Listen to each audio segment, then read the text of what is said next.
Hello students, bio खजाना channel में आपका स्वागत है। आज हाई स्कूल यानी कक्षा 10 एनसीईआरटी जैव प्रक्रम अध्याय 6 के अंतर्गत श्वसन का भाग 2 को लेकर उपस्थित हुआ हूँ। श्वसन का भाग 1 में मैं इसके पहले मनुष्य में श्वसन बता चुका हूँ, मनुष्य में श्वसन की संरचना, और आज मैं जंतुओं में श्वसन, पौधों में श्वसन तथा वायवीय श्वसन तथा अवायवीय श्वसन को लेकर उपस्थित हुआ हूँ कि आज जो है ये पूछा जाता है। तो जो बचा था शेष उसको हम इस सेकेंड पार्ट में यानी श्वसन के द्वितीय भाग में लेकर उपस्थित हुआ हूँ। तो आइए देखते हैं। जंतुओं में श्वसन की बात करें तो जंतुओं में श्वसन, विभिन्न जंतुओं में अलग अलग प्रकार से श्वसन की प्रक्रिया होती है। आइए देखते हैं श्वसन किस में होता है, यानी लंग द्वारा श्वसन की बात की जाए तो ये मनुष्य में, मेढक में, पक्षियों में, पशुओं में और छिपकली में इत्यादि ये सब श्वसन के लिए अपने लंग का उपयोग करते हैं, यानी फेफड़े का उपयोग करते हैं। फेफड़े के द्वारा श्वसन कैसे होता है वो हमने श्वसन के पार्ट फर्स्ट में देखा था कल। और फिर क्लोम द्वारा यानी गिल स्लिट, गिल क्लोम द्वारा तो मछलियां, मेढक यानी टैडपोल लार्वा जो होता है मेढक का, तो ये जो है क्लोम द्वारा करता है। और मोलस्का, ये सब कुछ जंतु जो होते हैं ये गिल द्वारा, गिल स्लिट या क्लोम द्वारा जो है कहा जाए श्वसन करते हैं। और त्वचा द्वारा श्वसन कौन करता है? त्वचा द्वारा श्वसन जब मेढक, आप गर्मी के दिनों में देखते हैं मेढक नहीं दिखता, आखिर जाता कहाँ है? ये जमीन के अंदर चला जाता है। तो जमीन के अंदर जाता है तो श्वसन, जिसे हाइबरनेशन कहते हैं, ये हाइबरनेशन में जो है ये त्वचा द्वारा श्वसन करता है, स्किन द्वारा श्वसन करता है, रिस्पायरेशन त्वचा के द्वारा करता है। और केचुआ, केचुआ ये देखे हैं, केचुआ का जो फेरिटेमा पोस्थुमा यानी केचुआ जो होता है वो, उसकी त्वचा हमेशा लसलसी, चिकनी, श्लेष्मी होती है, हमेशा नम रहती है, क्योंकि वह जो है केचुआ जो है उसके अपने बाह्य त्वचा के द्वारा वातावरण से यानी ऑक्सीजन ग्रहण करता है। और अब अगर वो सूख जाए त्वचा तो ऑक्सीजन ग्रहण नहीं कर पाएगा, केचुआ डेथ कर जाएगा।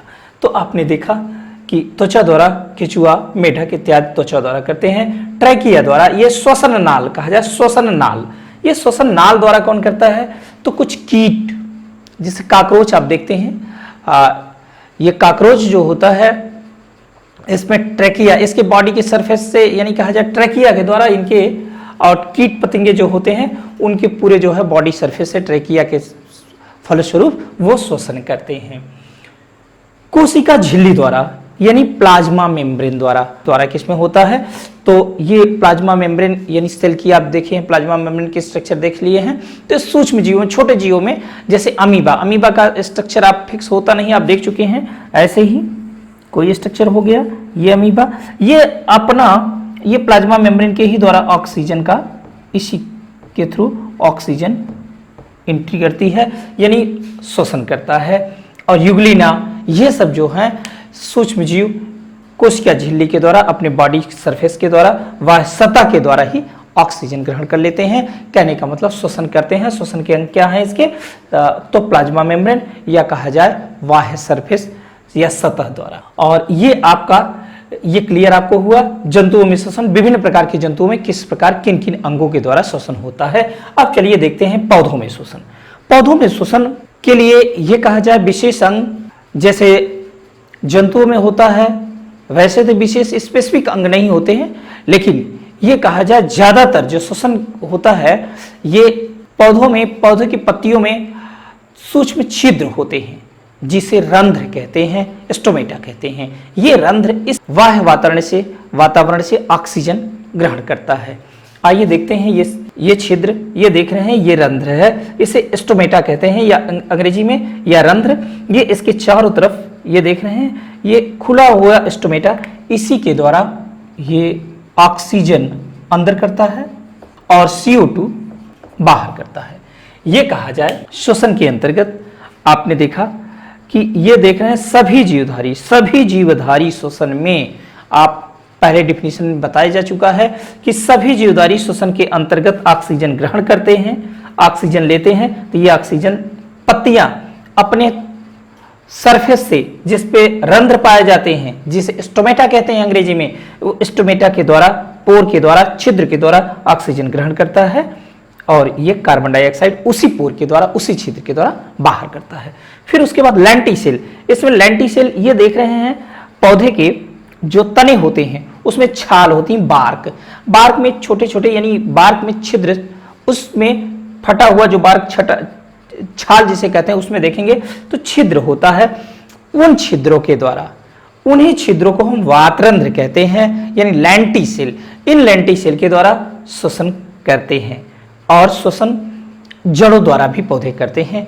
जड़ों द्वारा यानी मिट्टी के कणों के बीच में लगी हुई ऑक्सीजन, फंसी हुई ऑक्सीजन, जो मिट्टी के कणों के बीच में, दो पार्टिकल के बीच में जो पड़ा रहता ऑक्सीजन O2, उसे जड़ों द्वारा अवशोषित करते हैं। तो पौधों में आपने देखा कि श्वसन स्टोमेटा रंध्र के द्वारा, वात रंध्र के द्वारा, लेंटिसेल और जड़ों के द्वारा भी पौधे श्वसन करते हैं। और ये देखिए, ये रेस्पिरेशन, हरा पौधा, ये श्वसन किया। श्वसन के फलस्वरूप, श्वसन दिन रात चलने वाली प्रक्रिया है, निरंतर चलने वाली, चाहे रात हो चाहे दिन हो, यह श्वसन हमेशा चलती है। श्वसन कर पौधे किए के द्वारा, ये श्वसन क्रिया के फलस्वरूप जो बना हुआ बाई प्रोडक्ट के रूप में आपने देखा था अगले वीडियो में कि कार्बन डाइऑक्साइड H2 रिलीफ होता है। ये कार्बन डाइऑक्साइड देख रहे हैं बाह्य वातावरण में छोड़ दिया जा रहा है, ये श्वसन हमेशा होता है। लेकिन आप यही देखिए, ये फोटोसिंथेसिस है, ये श्वसन की क्रिया आपको दिखाया गया। ये ग्रीन प्लांट्स है, हरे पौधे, श्वसन दिन में, ग्रीन प्लांट्स दिन और रात दोनों में श्वसन करते हैं और श्वसन क्रिया के अंतर्गत ऑक्सीजन ही ग्रहण करते हैं और carbon dioxide he by product के रूप में निकालते हैं। अब आइए देखते हैं फोटोसिंथेसिस में क्या होता है।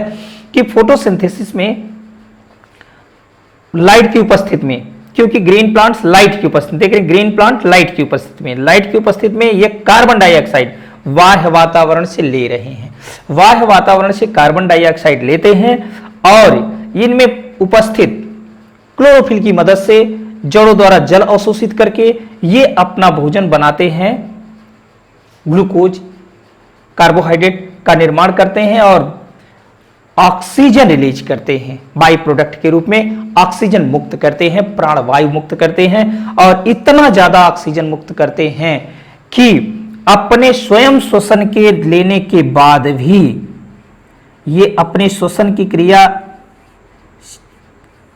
के अलावा भी इनका इतना ऑक्सीजन एक्सेस होता है कि बाह्य वातावरण में, ये देख रहे हैं O2 बाह्य वातावरण में छोड़ दिया जाता है।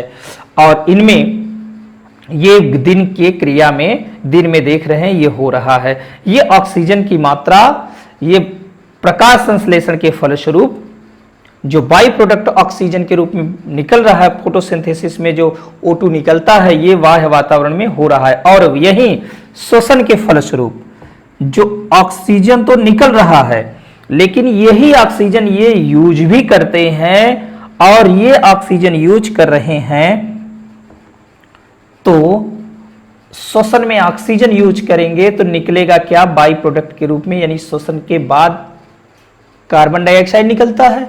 ये कार्बन डाइऑक्साइड प्रकाश संश्लेषण के फलस्वरूप, यानी दिन में लाइट के कंडीशन में, ये जो कार्बन डाइऑक्साइड है ये पूरा का पूरा पौधा यूज कर लेता है, यूटिलाइज कर लेता है, बाहर जाने की आवश्यकता नहीं होती है।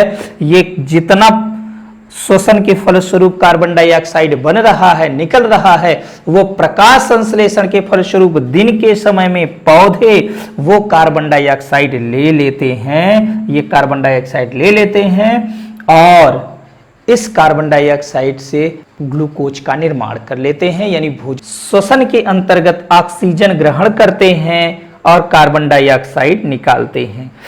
ये प्रकाश संश्लेषण के अंतर्गत पौधे, हरे पौधे दिन में सूर्य की उपस्थिति में ये ग्लूकोज का निर्माण करते हैं, अपना भोजन बनाते हैं, बदले में और बाई प्रोडक्ट के रूप में ऑक्सीजन रिलीज करते हैं और ये ऑक्सीजन जो रिलीज करते हैं अपने श्वसन के यूज के अलावा काफी एक्सेस मात्रा में, काफी अतिरिक्त ज्यादा मात्रा में ऑक्सीजन मुक्त करते हैं, बाह्य वातावरण में ऑक्सीजन मुक्त कर दी जाती है जो अन्य जीवों द्वारा श्वसन में उपयोग किया जाता है। तो यहां तक आपको समझ में आया होगा। आइए, तो वायवीय और अवायवीय श्वसन क्या है? Anaerobic respiration, aerobic respiration. Aerobic respiration और एनाएरोबिक रेस्पिरेशन में अंतर क्या है? जैसे नाम से ही है वायवीय श्वसन, वायवीय, एरोबिक इंग्लिश में, वायवीय ऐसा जिसमें श्वसन में ऑक्सीजन की आवश्यकता हो, ऑक्सीजन आवश्यक हो, वायवीय श्वसन कहलाता है।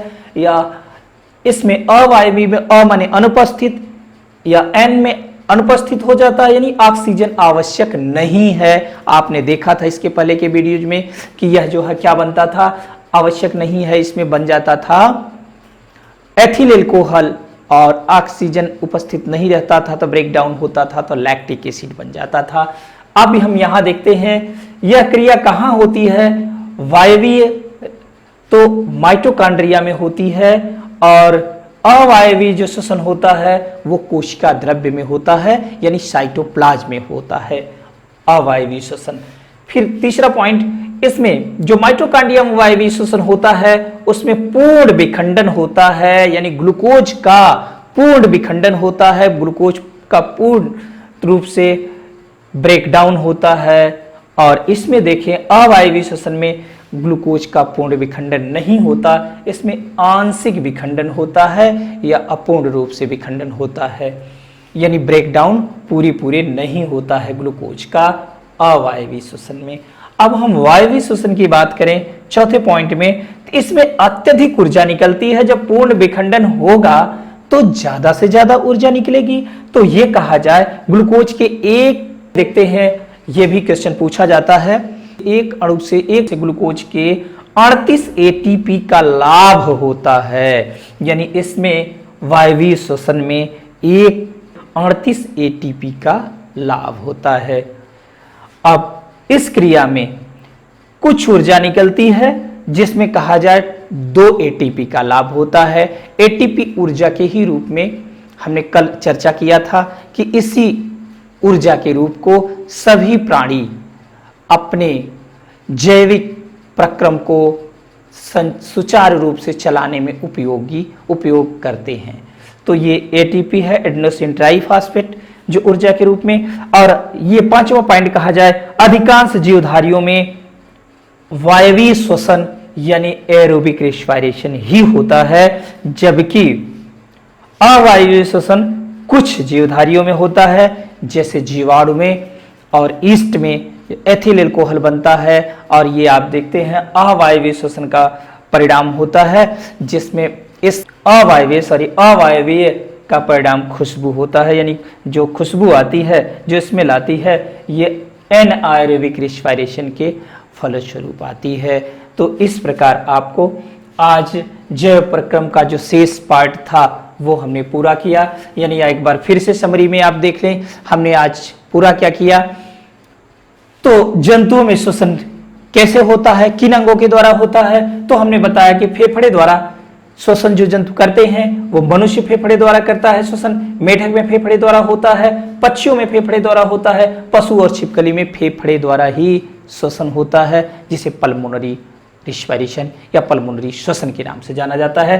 अब क्लोम के द्वारा गिल स्लिट्स, ये कहा जाए क्लोम के द्वारा क्या श्वसन कौन करते हैं? तो मछलियां, मेढक, टैडपोल और मोलस्का क्लोम के द्वारा श्वसन करते हैं। त्वचा द्वारा श्वसन जो होता है ये केचुआ, जिसका हमेशा त्वचा नम रहती है, बाह्य वातावरण से रेस्पिरेशन यह श्वसन करता है। और मेढक जब हाइबरनेशन, जब ग्रीष्म काल में वो जमीन के अंदर रहता है हाइबरनेशन पीरियड में, तो वो जो है त्वचा द्वारा रेस्पिरेशन करता है। तो इस प्रकार हम देख रहे हैं मेढक ऐसा जीव है जो फेफड़े द्वारा भी करता है श्वसन, क्लोम द्वारा भी करता है और त्वचा द्वारा भी करता है। और फिर श्वसन नाल द्वारा जो कीट पतंगे होते हैं, कीट, कॉकरोच, इन सब में ट्रैकिया यानी कहा जाए श्वसन नाल द्वारा रेस्पिरेशन होता है। और कोशिका झिल्ली द्वारा यानी बॉडी सरफेस के द्वारा जो श्वसन करते हैं वो अमीबा, यूग्लिना इत्यादि सूक्ष्म जीव जो होते हैं अपने बॉडी प्लाज्मा मेम्ब्रेन के ही द्वारा श्वसन कर लेते हैं, ऑक्सीजन ले लेते हैं। और फिर पौधों में श्वसन की बात की जाए तो पौधों में श्वसन के लिए कहा गया कि इसमें रंध्र होता है, पत्तियों के सरफेस पर छोटे छोटे पोर होते हैं, छिद्र होते हैं मान्यूट, जिन्हें स्टोमेटा या रंध्र कहते हैं। इन्हीं रंध्रों के द्वारा ऑक्सीजन ग्रहण करते हैं सभी पौधे। और ये देखें वात रंध्र, इनमें जो तने होते हैं, तने में तने के छाल बार्क जिसे कहते हैं, बार्क में वात रंध्र या लेंटिसेल जिसे कहते हैं वो उपस्थित होता है, जिसके द्वारा भी ये श्वसन करते हैं। और पौधे जड़ों के द्वारा श्वसन करते हैं, जो मिट्टी के कणों के बीच में पड़ी हुई ऑक्सीजन को ग्रहण करते हैं, तो जड़ों द्वारा भी ये श्वसन करते हैं। श्वसन पौधों में स्टोमेटा के द्वारा, रंध्र के द्वारा, वात रंध्र लेंटिसेल के द्वारा, रूट या जड़ के द्वारा ये होता है। अब श्वसन की प्रक्रिया ये देख लें कि आप ये देख चुके हैं कि सभी प्राणी चाहे पौधे हो या जंतु श्वसन के फलस्वरूप ऑक्सीजन ही लेते हैं और कार्बन डाइऑक्साइड ही निकालते हैं।